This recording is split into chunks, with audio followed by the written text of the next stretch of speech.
In this video, I'm going to show you how you can hide a page on your Squarespace website from search results. So we're talking about Google search and Bing search results here. So stop that page from being shown. Now, to be able to do this, what we want to do is navigate to the page that we want to exclude. So to find that, we need to go over to the left-hand side menu, click on Pages, go down to the page that we want to exclude, and we want to click on the Settings tab on the right-hand side of that page.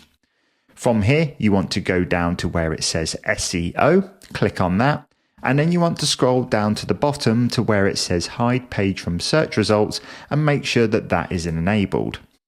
From here, you need to make sure that you just save your changes, and once you have done that, your page will be excluded from Google search results in the future. It may take a couple of days to update, but this will stop sites like Google and Bing indexing this page in the future, and all of your other pages will still be available. Hope this video helped, and I'll see you in the next one.